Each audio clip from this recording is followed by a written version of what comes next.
BSc कक्षा 11 विषय भूगोल पाठ 3 पृथ्वी की आंतरिक संरचना पुनरावृत्ति नोट्स। पृथ्वी सौरमंडल में एकमात्र ऐसा ग्रह है जहाँ पर जीवन विद्यमान है एवं यह अपनी स्थिति के अंतर्गत तीसरा ग्रह है। इसे नीला ग्रह भी कहा जाता है क्योंकि पृथ्वी पर 71% जल पाया जाता है। पृथ्वी की आंतरिक संरचना मुख्यतः 3 भागों में विभाजित करके अध्ययन किया जाता है: भूपर्पटी, मेंटल और क्रूड। कुछ महत्वपूर्ण तथ्य हैं, जैसे पृथ्वी की आंतरिक संरचना को समझने के लिए हम इसे 2 भागों में वर्गीकृत कर सकते हैं। पहला तो प्रत्यक्ष स्रोत, इसके अंतर्गत खनन से प्राप्त प्रमाण एवं ज्वालामुखी से निकली हुई वस्तुएं सम्मिलित हैं। इसके अलावा जो दूसरा स्रोत है अप्रत्यक्ष प्रमाण है। इसके अंतर्गत पृथ्वी के अंदर का तापमान, दबाव एवं घनत्व में अंतर है।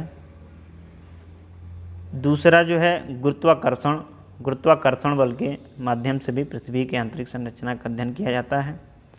अंतरिक्ष से मिले उल्कापिंड तीसरा जो है स्रोत है, और भूकंप संबंधित क्रियाएं, ये सारी चीज़ें अप्रत्यक्ष स्रोत में आती हैं। तीसरी जो भूकंपीय तरंगे हैं, प्राथमिक तरंगे एवं द्वितीय तरंगे, ये भी भूगर्भ को समझने में हमारी मदद करती हैं। इसके अलावा यह अध्याय पृथ्वी की अंदर की तीनों परतों और ज्वालामुखी निर्मित स्थल रूपों को समझने में एक महत्वपूर्ण भूमिका अदा करती हैं। पृथ्वी की जो त्रिज्या है वो 6370 किलोमीटर है। पृथ्वी के आंतरिक भाग की जानकारी के प्रमुख स्रोत ज्वालामुखी, भूकंप, उल्काएं आदि हैं। खनन क्रिया से हमें यह ज्ञात होता है कि पृथ्वी के धरातल में गहराई बढ़ने के साथ साथ तापमान और दबाव में विकास होता है। पृथ्वी के धरातल से 10 से 200 किलोमीटर तक की गहराई वाले भाग को स्थल मंडल कहते हैं। दक्षिण अफ्रीका की सोने की खानें 3 से 4 किलोमीटर तक गहरी हैं। विश्व की सबसे गहरी खानें हैं। इससे ज़्यादा गहराई में जा पाना असंभव है क्योंकि उतनी गहराई पर तापमान बहुत अधिक होता है। भूकंप मापी यंत्र सतह पर पहुंचने वाली भूकंप तरंगों को अभिलेखित करता है। इसके अलावा पदार्थों के घनत्व में जो भिन्नता होने के कारण इसे परावर्तन और आवर्तन होता है। पदार्थों के घनत्व में विभिन्नता होने की वजह से परावर्तन और आवर्तन होता है, जिससे भूकंप तरंगों की दिशा परिवर्तित होती है।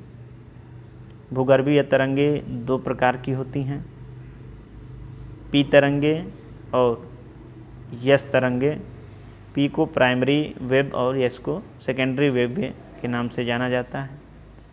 पी तरंगे तीव्र गति से चलने वाली तरंगे हैं और यह धरातल पर सबसे पहले पहुंचती हैं। इन्हें प्राथमिक तरंग भी कहा जाता है। पी तरंगे ध्वनि के प्रकार कार्य करती हैं।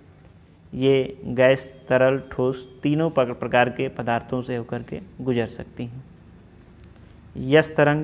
यस तरंगे धरातल पर कुछ समय अंतराल के बाद पहुंचती हैं, द्वितीयक तरंगे कहलाती हैं। यस तरंगों के विषय में एक महत्वपूर्ण तथ्य यह है कि ये ठोस पदार्थों के ही माध्यम से चलती हैं। यस तरंगों की यह एक महत्वपूर्ण विशेषता है। इसी विशेषता ने वैज्ञानिकों को भूगर्भीय संरचना समझने में मदद की। ये तरंगे ज़्यादा खतरनाक होती हैं। भूकंपीय घटनाओं का मापन भूकंपीय तीव्रता के अंतर्गत अथवा आघात की तीव्रता के अंतर्गत किया जाता है। भूकंपीय तीव्रता की मापनी रिएक्टर स्केल के द्वारा की जाती है। मापनी के अनुसार भूकंप की तीव्रता 0 से 10 तक होती है। आघात की तीव्रता गहनता को इटली के भूकंप वैज्ञानिक मर्केली के नाम पर जाना जाता है। भूपर्पटी ठोस पृथ्वी का सबसे बाहरी भाग है।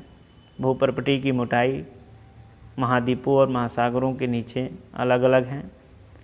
महासागरों में भूपर्पटी की मोटाई महाद्वीपों की तुलना में कम होती है। महासागरों के नीचे भूपर्पटी की औसत मोटाई 5 किलोमीटर है, जबकि महाद्वीपों के नीचे यह 30 किलोमीटर तक है।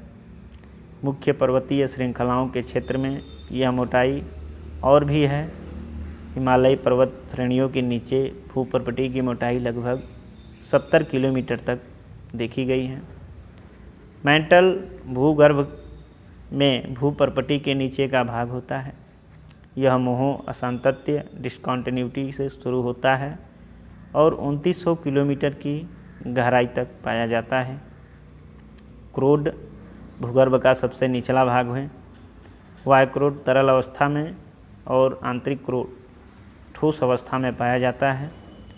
क्रोड की गहराई 2900 किलोमीटर से 6378 किलोमीटर तक होती है।